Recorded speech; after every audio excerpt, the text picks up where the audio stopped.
Happy Monday. Today is Monday, June the 20th, 2022. Today's daily Bible readings come from Psalm 59, 2 Kings 9, 1 through 13, 1 Corinthians 1, 18 through 31, or you could have read Psalm 64, Job 18, 1 through 21, and then end again with 1 Corinthians 1, 18 through 31.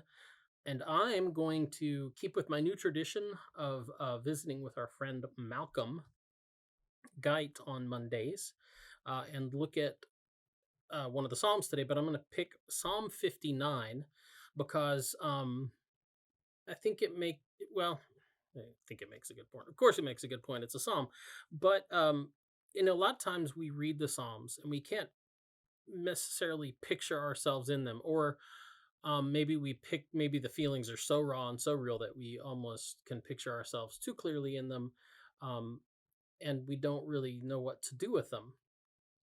So we just kind of leave them alone. We're all okay with Psalms like the 23rd Psalm, right? The Lord is my shepherd, I shall not want. That's great. It's very pastoral, makes us feel good, and gives us all the warm fuzzies.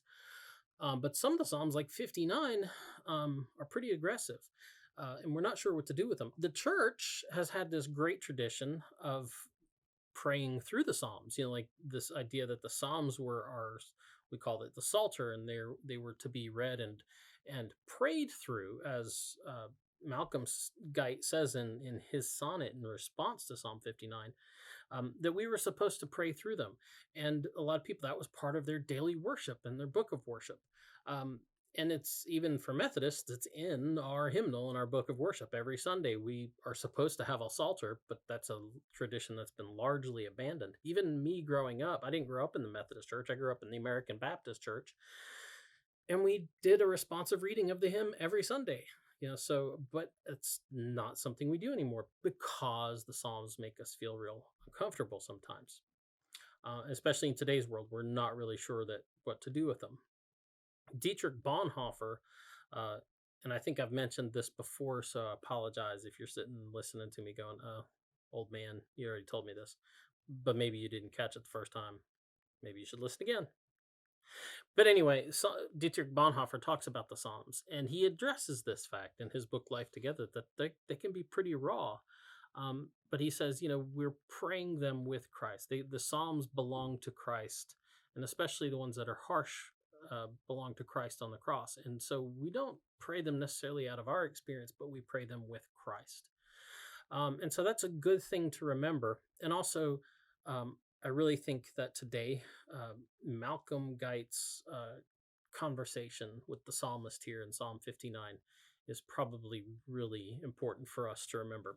So I'm going to start by reading Psalm 59, and then I'll read Malcolm Geit's, which the title is Eripe Me De Inimicis, which, once again, that he takes the titles from the first line of the psalm in Latin. It's a big tradition of that. Psalm 59, and I believe this is New Revised Standard Version. Psalm 59. Deliver me from my enemies, O my God. Protect me from those who rise up against me. Deliver me from those who work evil. From the bloodthirsty, save me. Even now they lie in wait for my life. The mighty stir up strife against me. For no transgression or sin of mine, O Lord. For no fault of mine, they run and make ready. Rouse yourself, come to my help, and see. You, Lord, God of hosts, are God of Israel. Awake to punish all the nations. Spare none of those who treacherously plot evil.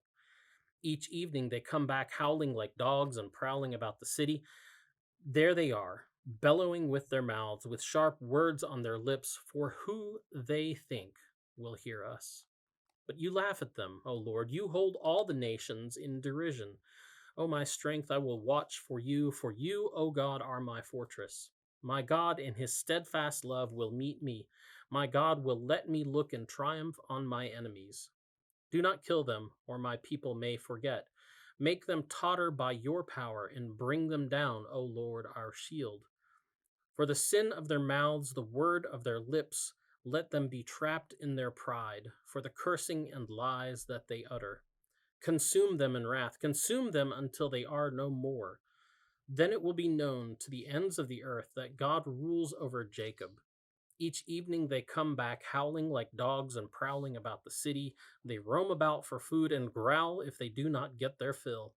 But I will sing of your might. I will sing aloud of your steadfast love in the morning, for you have been a fortress for me and a refuge in the day of my distress.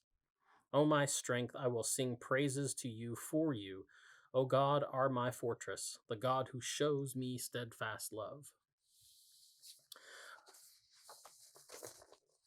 And now this is Malcolm's response to this, and it's very convicting because the sad thing is, a lot of us would say that we don't feel comfortable praying this, but we've all had those moments, and there's a lot of Psalms that are very much about how we feel put upon and what people have done to us. And it's very convenient for the psalmist doesn't ever acknowledge that they probably are in the same boat. So this is the response.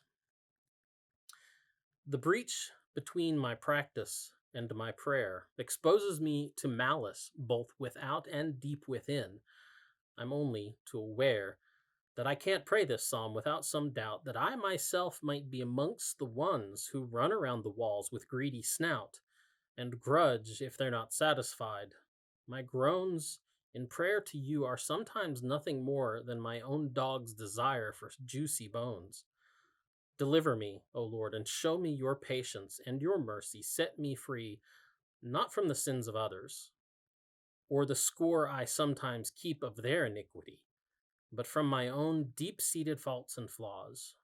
From my false self, O Lord, deliver me. That's the DBR for today. Get out, enjoy the day, and we'll talk to you later. Boop.